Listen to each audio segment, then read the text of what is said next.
Donc le premier orateur est Michael Drolet de Worcester College, Oxford University, qui va nous parler en anglais des conditions matérielles de la France ou la fantasmagorie révolutionnaire, Michel Chevalier, saint-simonien, anti-Marx.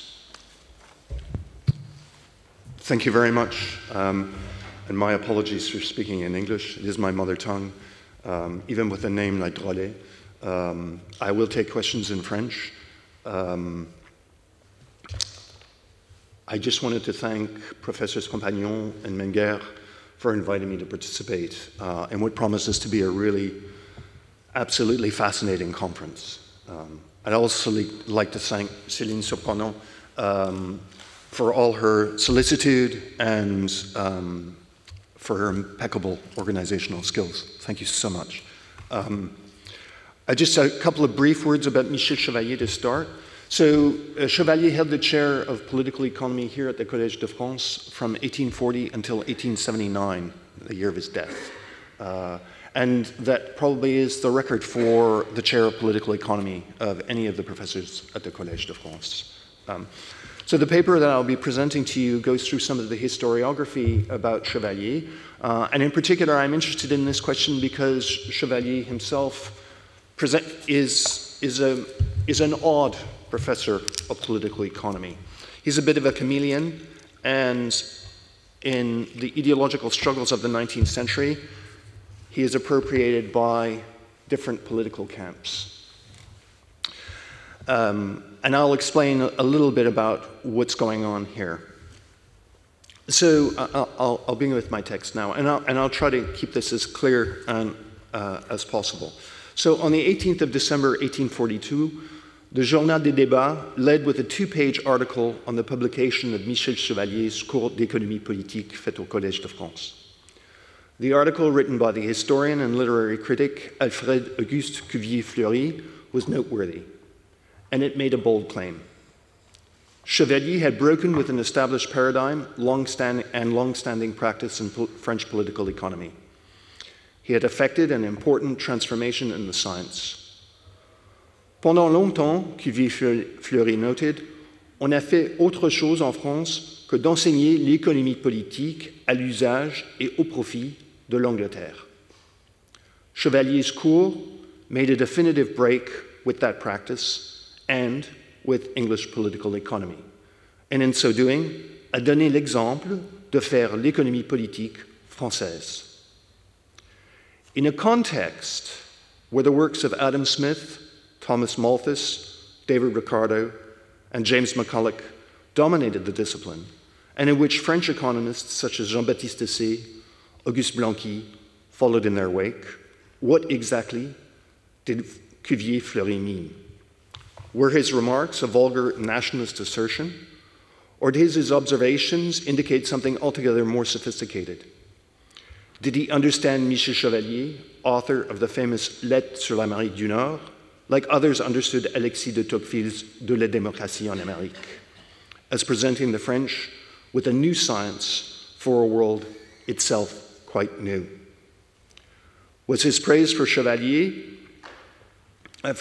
cours an oblique attack on Say's followers, faith in laissez-faire, laissez-passer, and the philosophical expression of that credo and Victor Coussin's eclecticism?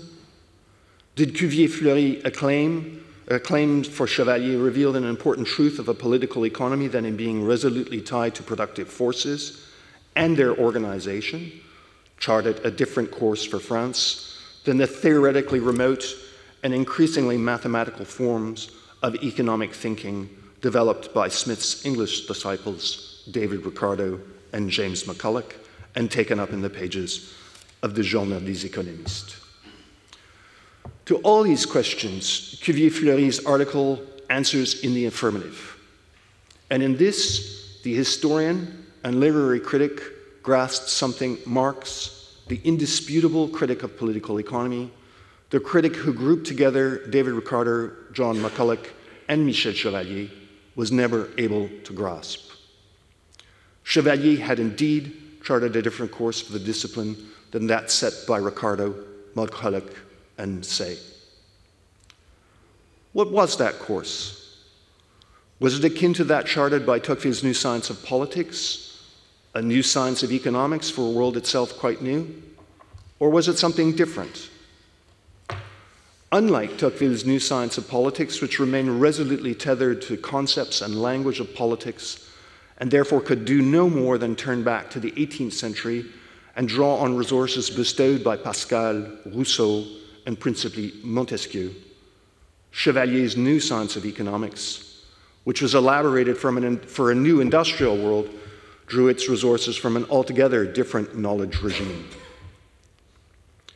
The implications of this basic fact, I believe, have not been fully appreciated, and this has had profound consequences for the way historiography has understood Chevalier's political economy. Within Anglo-Saxon historiography, Chevalier's place in saint-simonisme is widely accepted, but it is also widely misunderstood. And this is because saint-simonisme itself is profoundly misunderstood. With a few exceptions, Anglophone historiography has failed to move on in any meaningful way from the 1950s, and Friedrich von Hayek's The Counter-Revolution of Science, Studies in the Abuse of Reason of 1952, or Isaiah Berlin's Freedom and Its Betrayal, 6 Enemies of Human Liberty, also of 1952. As a result, Chevalier's time as a saint-simonian is treated quickly, and his rupture with Enfantin viewed as a decisive move in the direction of economic liberalism. In this story, Chevalier is presented as a French representative of the Manchester School, and the facts are mobilized to show this. He was a close ally and friend of Richard Cobden and John Bright, and the cause of their anti-Corn Law League, a cause he championed in founding with Frédéric Bastiat, l'Association Française du Libre-Échange. 3 years after breaking with Enfantin, in 1836, he advocated a customs union with Belgium. And nearly 30 years later, he negotiated in 1860 the Franco-British Commercial Treaty. He became one of the founders of the International Society for the Uniformization of Weights, Measures, and Currencies, and a keen advocate of the Latin Currency Union, all of which were created to enhance trade between nations. He co-founded with Frédéric Passy, la Ligue Internationale et Permanente de la Paix, an organization that promoted free trade between nations as the way to foster peace between nations. No one can disagree with Chevalier's 19th century biography, Alphonse Courtois, the perpetual secretary of the liberal Société d'économie politique, when he described Chevalier as one of the 19th century's champions of free trade. Nor can one object to categorizing Chevalier as an économiste antidémocratique, anti-égalitaire, and de suite, anti-Marx. As someone who adhered strictly to Saint-Simon's maxim, à chacun selon ses capacités, à chaque capacité selon ses œuvres, he opposed all forms of egalitarian socialism and the democratization of work. He opposed the revolution of 1848, seeing all forms of revolution as, quote, un excès démagogique leading inevitably to an épouvantable débâcle des intérêts matériels où l'industrie rétrograderait. He entered a fierce polemic with Louis Blanc and the work of the Luxembourg Commission, fiercely opposing the ideas of liquidation sociale and l'égalité des rétributions, a polemic that resulted in the government suppressing the chair of political economy at the Collège de France. Well, he was concerned with the organization of labor, with pay and working conditions, with industrial safety, the effect of technology on labor. He understood work much as Saint-Simon did, as creative and generative of change. But unlike Charles Fourier, Jules or Pierre Leroux, or Marx himself, who all believed that work as the expression of human creativity should be attractive, meaningful, and free, Chevalier, who was genuinely concerned with mundane, repetitive, exhausting, wretched, and the soul-destroying nature of some forms of labor, understood work in altogether less philosophically complex terms. He had an unromantic understanding of work and would have dismissed as absurd and ridiculous Paul Lafargue's Le droit de la paresse, had he been inclined to read it. French historiography views Chevalier differently. His place within saint-simonisme has been stressed from the time of his Discours d'ouverture of 1841, of the cours itself, and as Cuvier-Fleury reported after attending the cours, so this is in an earlier article that he wrote on Chevalier, he said, « Le discours de Michel Chevalier n'est autre chose, en effet, que le résumé éloquent et profond, l'exposition impartiale et philosophique de tout ce qui a mérité de suivre dans les doctrines du saint-simonisme. » This judgment was reaffirmed by Sébastien Chartelet in the 1930s and by Jean Valche in his 1975 Michel Chevalier, économiste, saint-simonien, the most comprehensive account of Chevalier's thought to date. As Walsh observed, Michel Chevalier avait lui-même exposé dans son article de 1838 des intérêts matériels de la France, un saint-simonisme dépouillé de ses éléments mystiques pour ne garder que l'essentiel, les traits les plus positifs, c'est-à-dire le développement industriel, l'amélioration du sort des classes les plus défavorisées, l'esprit d'association. Le cours du Collège de France pourrait alors être la tribune du saint-simonisme réaliste. But Walsh's judgment was eclipsed in the 1990s and 2000s with the neoliberal shift in France and the reshaping of French historiography, which took an Anglo-American turn. The focus turned to Chevalier's perceived rupture with saint-simonisme in 1833 and apparent shift to political and economic liberalism, a shift that appeared to be concerned by Chevalier's elevation and integration in France's intellectual, academic, and political establishment. As I said, he was professor of political economy of the Collège de France from 1840 until 1879. He was a member of the Academy of Moral and Political Sciences. He was president of the Conseil Général de l'Hérault. He was president of the Paris Statistical Society and the Société Française de Statistique Universelle. He was contributor to the Revue des Deux Mondes. From 1860, he was a senator, and he was the only senator to vote against war with Prussia. He was also recipient of the Royal Society's Gold Medal, member of the Royal Swedish Academy, and member of the Légion d'honneur. This liberal Anglo-Saxon or French historiography is mistaken, and Cuvier-Fleury and Walsh were closer to the truth. But they too are incapable of giving a complete explanation of how Chevalier's political economy was tied firmly and enduringly to what Jean-Paul Frick has called Saint-Simon's physicisme.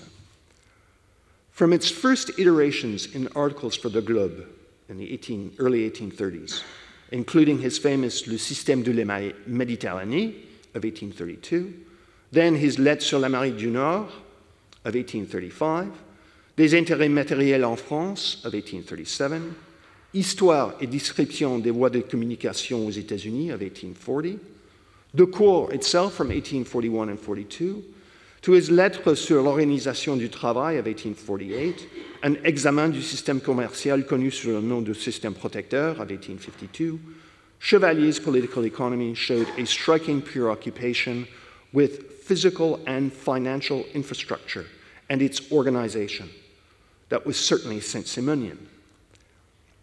At this, we do well to recall Chevalier's Discours d'ouverture of his Cours d'économie politique, where he defined political economy as, quote, la science des intérêts matériels, comment ces intérêts se créent, comment ils se développent, comment ils s'organisent. J'insiste sur ce dernier mot. Ceci explique la grandeur du rôle de l'économie politique est appelée à jouer présentement.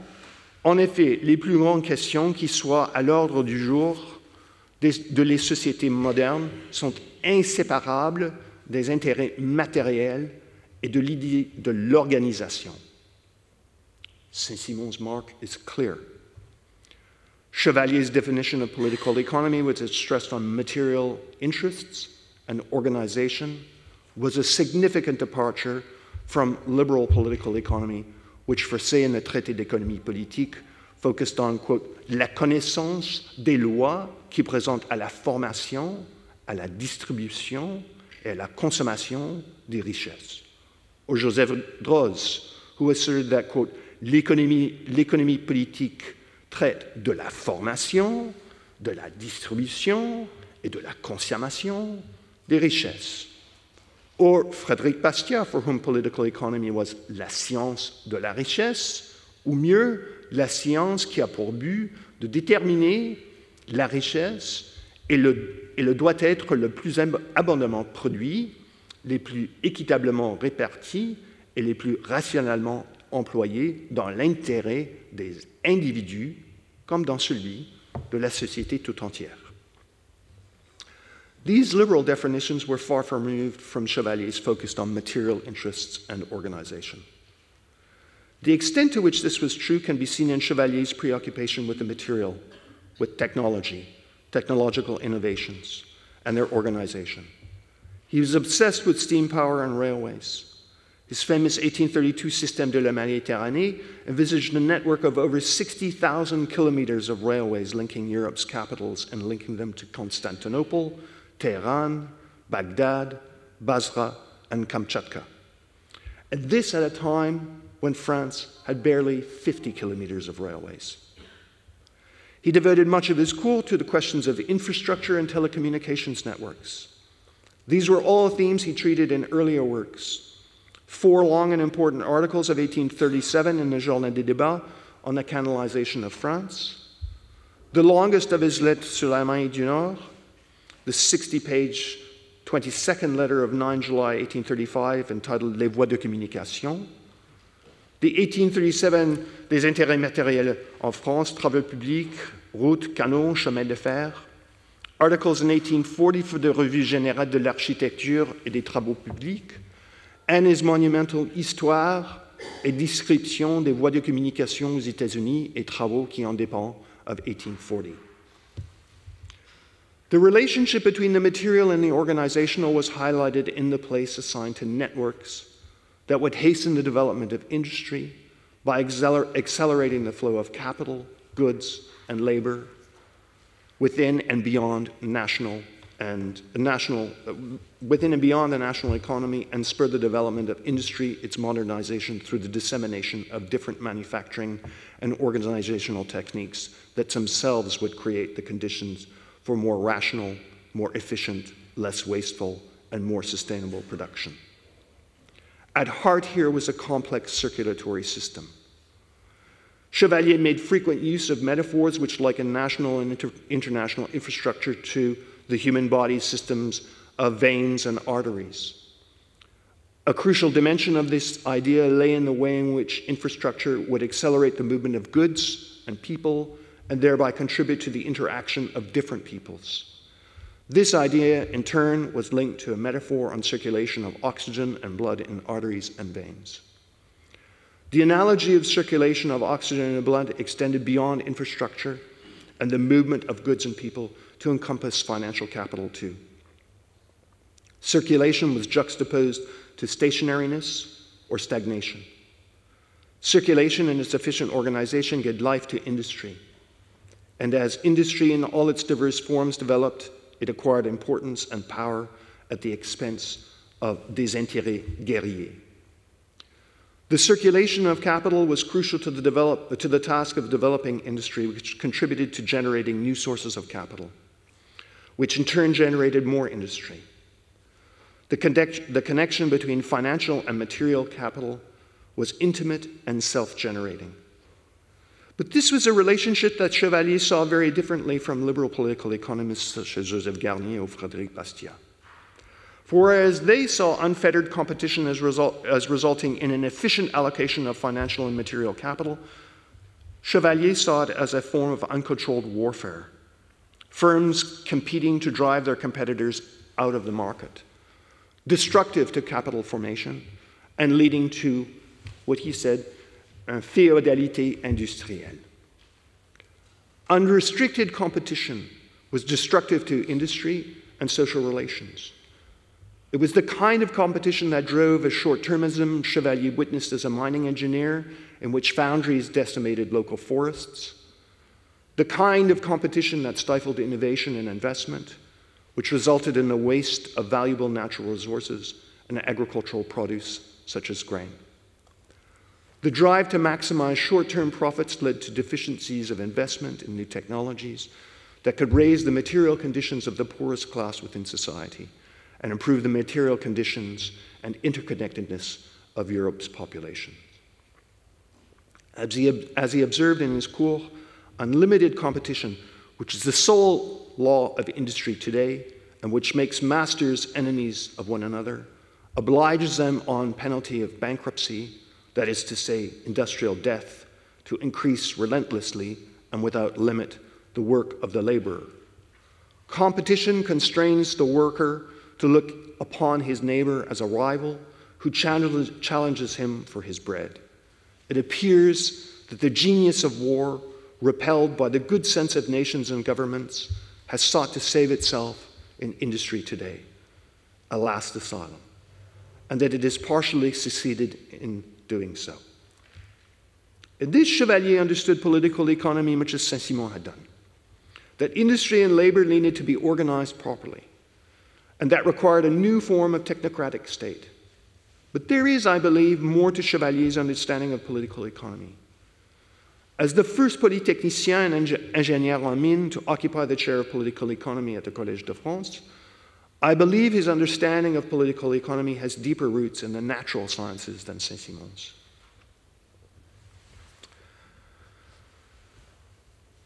We all know that Saint-Simon's physicism is shaped by a scientific work of Louis Lagrange, Pierre Laplace, Louis Berthollet, Xavier Bijat, and Vic Dazyr. The same task needs to be undertaken for Chevalier's political economy. This undertaking, I believe, is crucial. Our knowledge of the full range of meanings of ideas, concepts, and categories Chevalier employed, and often when he employs categories that political economists take as standard vocabulary, they are incomprehensible in the terms that he uses them. So, the full range of the meaning of these ideas, concepts, and categories has hitherto been rather restricted. And this has led to the historiographic misunderstandings I outlined at the beginning of the presentation. It has also limited our appreciation of the rich texture of Chevalier's thought by showing how scientific ideas were overlaid onto Chevalier's political and economic thinking. The depth and fullness of his thought can be restored, and its position in relation to Marx, whom Chevalier never read, better appreciated. Chevalier's political economy was informed by a scientific and technical education, a new way of doing science, that saw nature as a complex, interconnected, circulatory organization. The result was that he understood industry, labor, and financial capital within terms of two knowledge regimes, that of economic and politics, and that of the natural sciences and technology. What I wish to do in the time remaining to me is to show exactly how Chevalier's political economy, his politique industrielle, was adapted to a new reality that Marx's critique of political economy did not grasp. Chevalier's understanding of industry, labor, and financial capital was marked by scientific ideas on organic complexity and organisms' interaction with environmental conditions. He understood nature as a complex web of interconnected networks and transposed this to industry. Industry was conceived as a complex and dynamic organization whose degree of complexity was appraised by the intricacy and density of its networks. And its vitality was assessed according to the speed with which goods, capital, and labor could circulate. Such an outlook owed its debt to ideas dominated in chemistry, biology, geology, and crystallography at the time.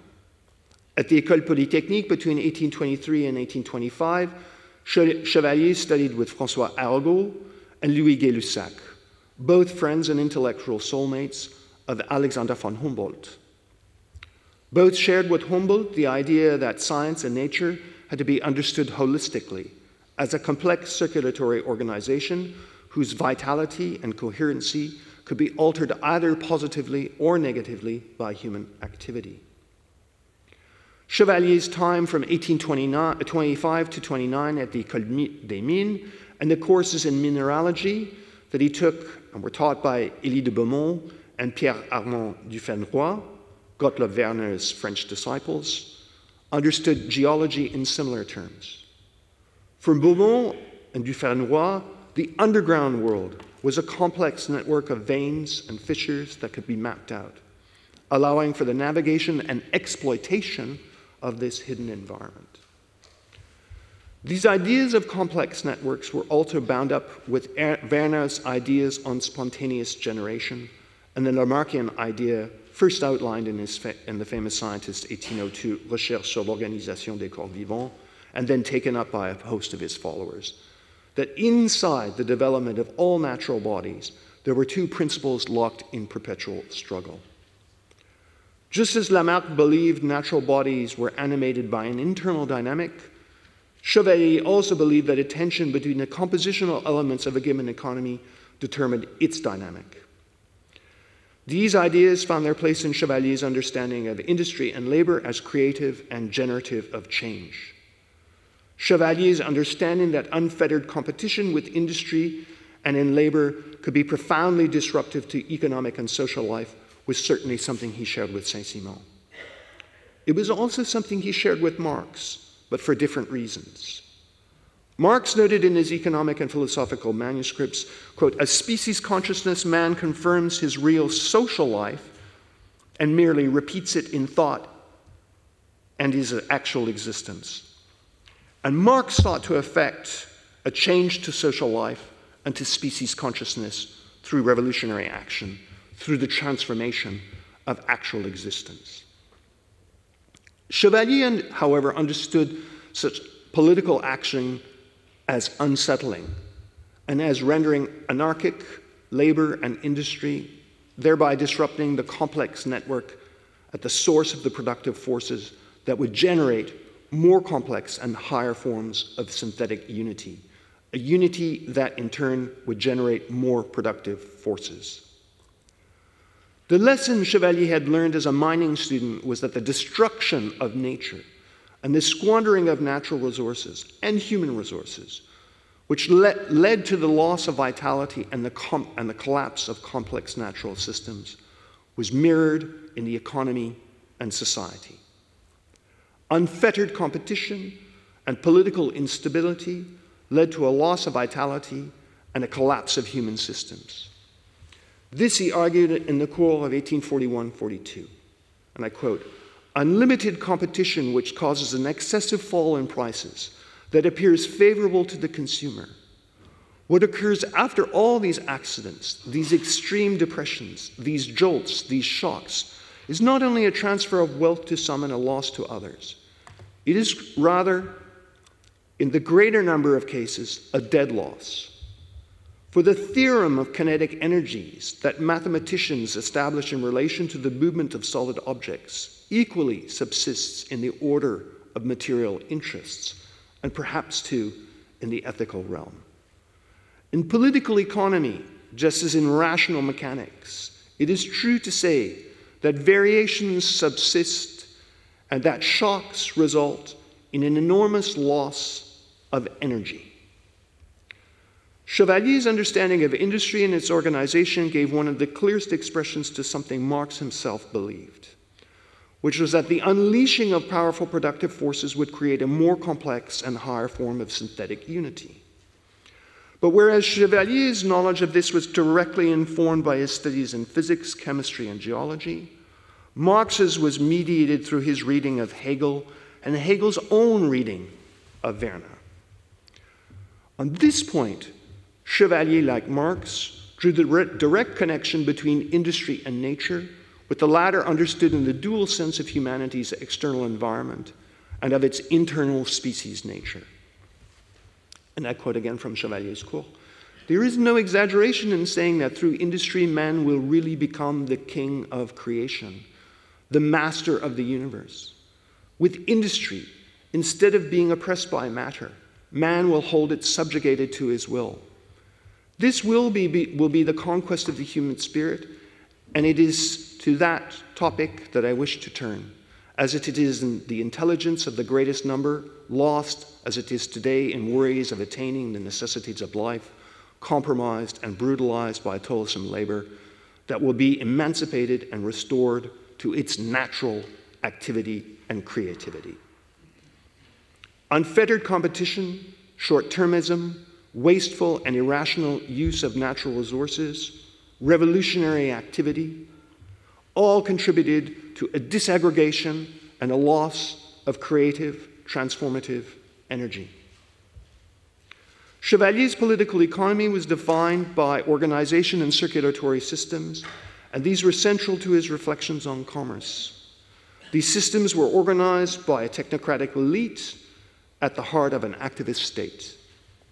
These systems consolidated diverse elements and gave shape and direction to what would otherwise be chaotic and conflictual activity. Though Chevalier, as I have already noted, advocated in 1836 a customs union with Belgium, negotiated in 1860 the commercial treaty with Britain, and collaborated with Bastia in participating in l'Association pour la liberté des échanges, his reflections on commerce were underpinned by a set of wholly different assumptions from free traders. He viewed commerce in terms of its ability to bring together disparate elements, to forge common interests, or as he said, to, quote, create everywhere mutual interest to achieve universal association. These interests combine to generate growth and new interests, and these in turn combine to generate additional growth and interest. The circulatory system multiplied interests, connections, and development. It was for this reason that Chevalier forged new international organizations and undertook international collaborations that he did. All the indications are, as I said earlier, that Chevalier never read Marx. But his targets were different. They were Say and the political economists of the July monarchy. They were also Louis Blanc and those who advocated forms of collective ownership and the democratization of labor. Marx, when he did read Chevalier, paid little attention to him. Apart from some brief remarks in the second of the economic and philosophical manuscripts, and some remarks in the German ideology, Marx never refers to Chevalier. Chevalier's Cours and all his other works are completely absent from Capital. Yet Chevalier and Marx were joined in their understanding of nature and industry, with the latter understood in the dual sense of humanity's external environment and of its internal species nature. Marx mobilized this knowledge in a critique of political economy. Chevalier placed it at the center of his political economy and politique industrielle. And in this respect, I think historiography has failed to grasp fully the originality and the importance of this, and therefore to understand just how anti-Marx Chevalier was. Thank you.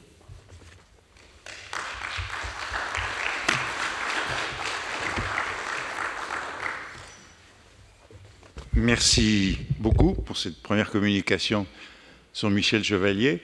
Bon, beaucoup de choses à dire. Peut-être, je voudrais rappeler un petit peu l'histoire de cette chaire. La chaire d'économie politique au Collège de France, c'est une chaire qui avait été créée en 1830 pour Jean-Baptiste C, et puis qui a été occupée par Pellegrino Rossi pendant quelques années, donc avant qu'il qui a démissionné.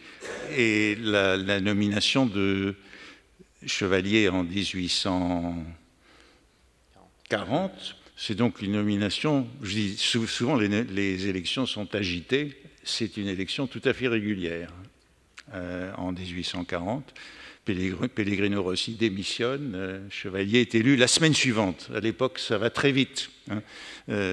D'un dimanche au dimanche, on a la démission d'un professeur et l'élection de son successeur. Maintenant, ça prend beaucoup plus de temps. Vous avez rappelé, enfin, je m'étais intéressé à Chevalier à un moment donné à propos des polytechniciens professeurs au Collège de France au XIXe siècle, parce qu'il y en avait beaucoup. à l'époque, la plupart des scientifiques, c'était bien avant la montée en puissance de l'école normale supérieure, donc quasi toutes les chaires scientifiques étaient occupées par des polytechniciens. Et au moment où Chevalier était élu en 1840, la chaire de physique mathématique, la chaire d'astronomie, la chaire de géologie était occupée par des polytechniciens, donc il est à ce moment-là le quatrième. Bon, ça veut dire plus de la moitié des scientifiques du collège. Et il y a notamment Élie de Beaumont, qui est... Alors, bon, ce sont pour beaucoup des ingénieurs des mines, hein, ces polytechniciens qui sont au collège, mais pas seulement, parce qu'il y a aussi beaucoup d'ingénieurs des ponts. Mais c'est cette filière-là qui fait élire Chevalier. Et alors, bon, vous l'avez rappelé, bien sûr, saint-simonien, tous les ingénieurs des mines étaient saint-simoniens dans les années 1820, dans la promotion 1823, et il est promotion 1823 hein, de l'école polytechnique, et dans ces trois promotions, 23, 24, 25, quasi tous les ingénieurs des mines sont saint-simoniens. Hein. Quasi, oui. Quasi. Et donc, il est très proche d'Enfantin. Il est en prison avec Enfantin, donc il est l'un des plus religieux du saint-simonisme avant de virer, ce qui donnera lieu à un épisode très intéressant dans l'histoire du Collège de France, en 1848, puisqu'il est professeur de 1840 à 1879 au Collège de France, avec une interruption en 1848. En 1848, sa chaire est abolie. Elle est abolie par des saint-simoniens qui tiennent le ministère de l'Instruction publique. Carnot, ministre de l'Instruction publique, et on supprime 5 chaires au Collège de France pour créer cette fameuse école d'administration qui durera 2 ans. C'est très intéressant en France. Révolution de 1948, on crée l'école d'administration. 70, 71, on crée Sciences Po, 45, on crée l'ENA. Hein. C'est chaque révolution, on crée une école d'administration. Donc cette école d'administration qui était au Collège de France a duré 2 ans. Il n'y a eu que 2 promotions, mais elle a beaucoup d'importance, beaucoup dans cette histoire, parce que elle était créée justement sur le modèle de l'école polytechnique pour fournir les hauts fonctionnaires de la nation. Et c'était créé par les ennemis de Chevalier, aussi ingénieurs des mines, aussi saint-simoniens. Bon, alors évidemment, le régime a beaucoup changé en 2 ans. En 1849, l'école a été supprimée, mais il y a eu 2 promotions tout de même. C'est un épisode très intéressant, parce qu'on dit parfois que c'était une très bonne école, or ils n'ont pratiquement pas eu d'enseignement pendant ces 2 ans, ce qui montre que la seule chose qui compte, c'est la sélection. Ils avaient été bien sélectionnés, donc ils n'ont pas reçu d'enseignement, mais ils ont eu de belles carrières. En tout cas, c'est un épisode amusant où le Chevalier a, dans cette longue carrière au collège, un trou de ses amis de jeunesse, causé par ses amis de jeunesse. Donc voilà un peu pour cette carrière au collège qui n'est pas sans intérêt. Bon, il y a, dans ces années-là, il y a un moment où il y a 7 polytechniciens qui sont professeurs au collège. Donc c'est en gros toutes les chaires scientifiques à ce moment-là. Donc il fait partie de cette tribu, mais me semble-t-il, il est le seul saint-simonien, le seul d'origine saint-simonienne qui atterrit ici. Il était très proche il est de Beaumont. Oui.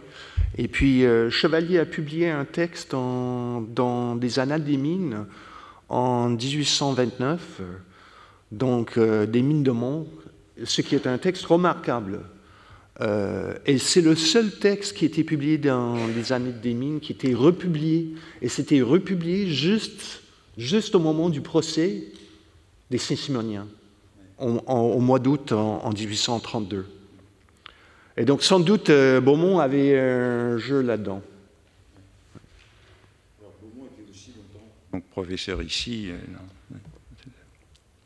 Ils ont tenu les chaires de géologie pendant très longtemps, voilà. Hein, ces ingénieurs des mines dans cette maison.